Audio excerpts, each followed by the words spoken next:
लेकिन आज मुसलमानों के पास बहाने बहुत हैं। आज मुसलमान जो ना हर चीज़ में बहाने लगाते, हर चीज़ में बहाने लगाते।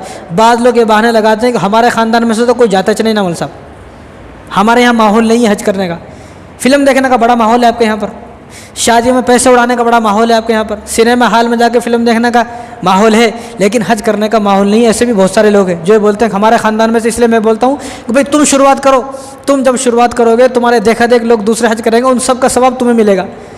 बाद लोग बहाने लगाते अभी तो मैं घर बनाऊंगा, अभी तो मैं मकान बनाऊंगा, अभी तो मुझे बिल्डिंग बनाना है, कारोबार बनाना है, दुकान बनाना है। बट ठीक है वही बना लेंगे, लेकिन वो बनाने से पहले पहले अगर मौत आ गई तो फिर क्या करोगे? बाद लोग ये सोचते हैं कि अभी तो मेरी बेटी है बेटे, इन सब की शादी करूंगा, इनको कारोबार ला के दूंगा, इनको ये करूंगा वो करूंगा जब हज करने जाऊंगा। और भाई उससे पहले अगर मौत हो गई तो आपको हिसाब देना पड़ेगा। जिस वक्त आदमी के पास इतने पैसे हो जाएं कि जिन पैसों से वो हज कर सकता हो, उसको चाहिए कि सबसे पहले हज करे, आपसे ये पूछा जाएगा। और दूसरी बात, कुछ लोग क्या बहाना लगाते हैं, पहले मैं नमाज़ तो पढ़ लूँ, अभी तो मैं नमाज़ों को पाबंद नहीं हुआ भाई, पहले मैं नमाज़ों की पाबंदी कर लूँ, ज़रा दाढ़ी रख लूँ, कुर्ता पजामा पहन लूँ, जरा मैं मौलवी साहब बन जाऊँ, उसके बाद हज करने जाऊँगा। भाई कुर्ता पजामा भी आप पहन लोगे, दाढ़ी भी आप रख लोगे, पहले आप हज करने जाओ, वहाँ से आने के बाद आप नमाज़ों की पाबंदी करने लोगे। बहुत सारे लोग क्या बहाना लगा, अभी तो मैं गालियाँ देता हूँ, अभी तो मैं गालियाँ देता हूँ, और मैं जो है वो मेरा कारोबार अच्छा नहीं है, 2 नंबर का कारोबार करता हूँ। जब बूढ़ा हो जाऊँगा, जब मेरा बुढ़ापा आ जाएगा, उस वक्त हज करूँगा। बुढ़ापे से पहले मौत आ गई तो क्या करोगे आप?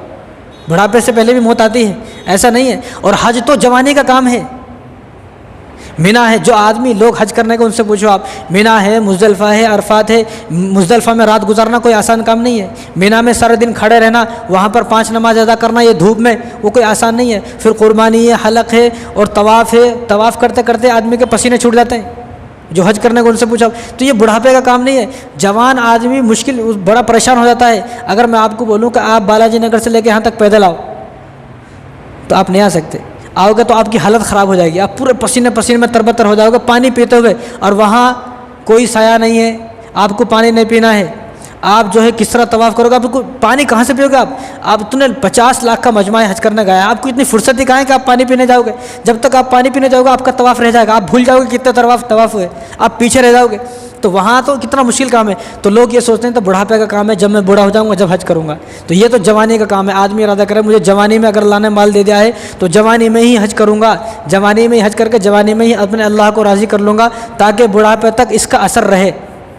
वरना वो हो जाएगा 100 चूहे खा के बिल्ली हज को चली नहीं, 100 चूहे खा के बिल्ली हज को चली, वो हो जाएगा। तो ऐसा नहीं, बल्कि जब अल्लाह तबारक व तआला ने माल दे दिया है, चाहे माल अल्लाह ने जवानी में दे दिया, चाहे माल अल्लाह ताला ने जो है बालिग होने के बाद कभी भी दे दिया। तो बाद लोगों का ख्याल ये है कि हज करूँगा तो वालिद साहब के साथ ही करूँगा, वालिद साहब के साथ गया तो हज कबूल होता, वालिद साहब के साथ नहीं गया या वालिद साहब से पहले हज करने का तो हज कबूल नहीं होगा। ऐसा नहीं है भाई, वालिद साहब की अलग नमाज़ें हैं। कोई दुनिया में आपने देखा मेरे वालिद साहब खाना खाएँगे तो मैं भी खाना खाऊँगा? कोई भी नहीं। वालिद साहब खाओ ना को खाओ, मेरे को खाना है पहले।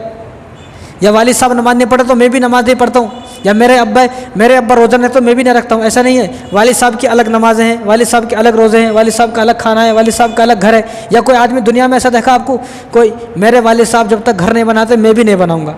ऐसा है? अरे बाप से पहले बिल्डिंग बना लिया, बाप झुग्गी में रहता। ऐसे लोग हैं। तो हज के लिए कितने बहाने, जब तक मेरे वालिद साहब हज नहीं करेंगे मैं भी नहीं करूँगा। और बाद लोगों ने तो ना करने का बहाना ढूंढ लिया कि अगर वालिद साहब से पहले हज कर लिया तो हज कबूल नहीं होता। ऐसा कुछ भी नहीं है। आपका जब आपके पास जिसके पास इतने पैसे आ गए कि वो हज कर सकता है तो पहले हज करे वो, वालिद साहब ने चाहे क्या हो चाहे ना क्या हो, वालिद साहब से कोई मतलब नहीं है। यहाँ जब हज फ़र्ज़ हो गया है, एक आदमी बालिग हो गया, इसके ऊपर अब नमाज़ें फ़र्ज़ हो गई है, अब इसके वालिद साहब चाहे नमाज़ पढ़े या ना पढ़े इसको मतलब नहीं है, इसको तो अपनी नमाज़ें मजबूत करना है। तो जब सवाब का नहीं पता होता है तो ये बहाने लगाते हैं। इसलिए बहुत ज़रूरी है कि इन दिनों में कम से कम अपने घर में हज की बातें हों, हज की बातें हों, हज के फ़ज़ाइल बयान हो, हज के आदाब बयान हो, हज का सवाब क्या है वो बयान होंगे, तो हज का एक जज्बा हमारे अंदर पैदा होगा।